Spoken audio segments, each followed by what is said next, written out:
Allez, salut tout le monde. Aujourd'hui, on plonge dans un sujet qui est vraiment au cœur de l'informatique. Comment les ordinateurs font pour se représenter les nombres? Ensemble, on va décoder leur langage secret. Alors, c'est la grande question, pas vrai? On passe nos journées à voir des chiffres partout sur nos écrans, le score dans un jeu, le nombre de vues d'une vidéo. Pourtant, la machine qui fait tourner tout ça, au fond, elle est incroyablement simple. Elle ne comprend que deux choses. Soit le courant passe, soit il ne passe pas. 1 ou 0. Alors, comment on passe de ce truc hyper basique à toute la richesse du monde numérique? C'est ce qu'on va découvrir. Bon, pour commencer, on va s'attaquer au secret numéro 1 des ordis. Pour comprendre comment une machine pense, il faut apprendre à parler sa langue. Et cette langue, c'est le binaire. Regardons un peu ça. Ça, on connaît tous, c'est notre bon vieux système décimal, la base 10 qu'on utilise depuis qu'on est tout petit. Prenons le nombre 61 027. Le 7, tout à droite, c'est 7 unités. Le 2 juste avant, c'est 2 dizaines. Et le 6 tout à gauche, c'est 6 dizaines de milliers. En gros, la valeur d'un chiffre dépend de sa place. C'est ça qu'on appelle la notation positionnelle. Et ça, c'est la clé de tout. Eh bien, accrochez-vous bien, parce que pour le binaire, c'est exactement la même logique. Vraiment. La seule unique différence, c'est qu'au lieu de compter avec des puissances de 10, unités, dizaines, centaines, on va utiliser des puissances de 2. La position tout à droite, c'est 2 puissance 0, puis 2 puissance 1, 2 puissance 2, etc. Le principe est le même.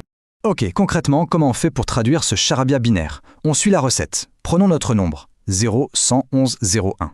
Pour chaque chiffre qu'on appelle un bit, on le multiplie par la puissance de 2 qui correspond à sa position. Puis, on fait la somme de tout ça. Ici, ça nous donne 1 fois 2 puissance 0, plus 1 fois 2 puissance 2, etc. Le calcul final, c'est 64, plus 8, plus 4, plus 1, ce qui fait 77. Et voilà, 0, 111, 01 en binaire, ça veut dire 77 pour nous. Bon, le binaire, c'est génial pour les machines. Mais on va être honnête, pour nous les humains, c'est vite illisible. Heureusement, il existe une astuce, un raccourci super pratique, l'hexadécimal. Sérieusement, imaginez une seconde devoir chercher une erreur dans des lignes et des lignes de ça. C'est un cauchemar, non? Un seul zéro qui se change en 1 et on peut y passer des heures. C'est long, c'est pénible et c'est une source d'erreur énorme.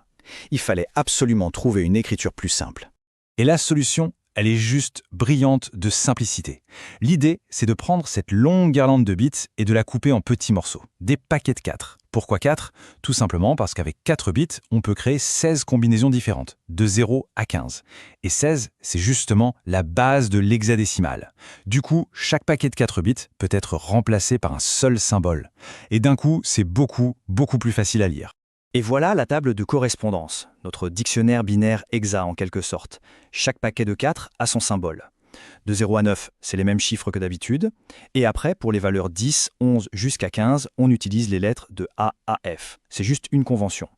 C'est ce système qu'on voit partout, par exemple dans les codes couleurs sur le web. C'est vraiment le meilleur ami du développeur. Troisième étape.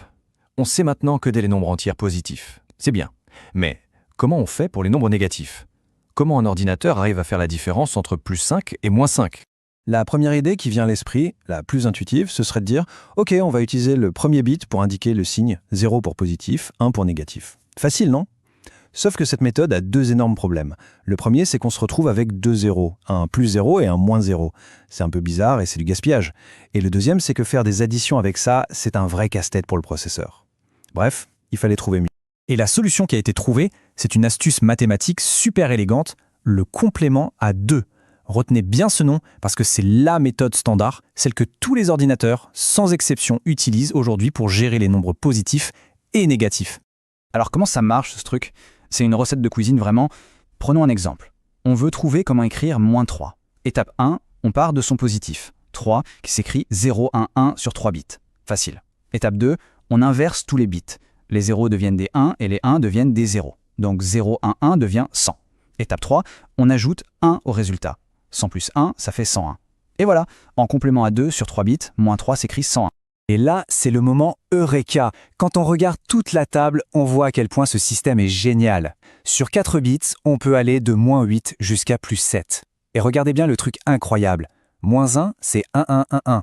Si on ajoute 1 à moins 1, on obtient 10 000. Mais comme on travaille sur 4 bits, le 1 qui dépasse disparaît et il nous reste 0, 0, 0, ce qui fait bien 0. Les additions marchent toutes seules sans se poser de questions sur le signe. C'est comme une horloge, on a fait un tour complet. C'est magique et c'est ultra efficace pour un processeur. Allez, dernière ligne droite. On fait une petite synthèse pour être sûr que tout est bien en place, spécialement en vue du bac de NSI. Voilà la petite checklist des notions qu'il faut absolument maîtriser. Le binaire, bien sûr, la langue de l'ordi, l'octet, ce fameux groupe de 8 bits, l'hexadécimal, notre raccourci, la notion d'entier relatif pour parler des positifs et des négatifs, et enfin le fameux complément à 2, la méthode pour coder ces entiers relatifs. Il faut que tout ça soit limpide. Et pour finir, quelques astuces concrètes pour le jour de l'épreuve.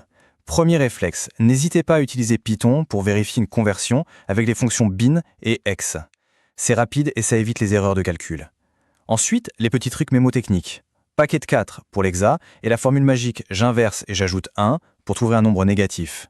Et surtout, quand on donne une réponse, on explique pourquoi on a choisi telle ou telle méthode. La justification, c'est aussi important que le résultat lui-même.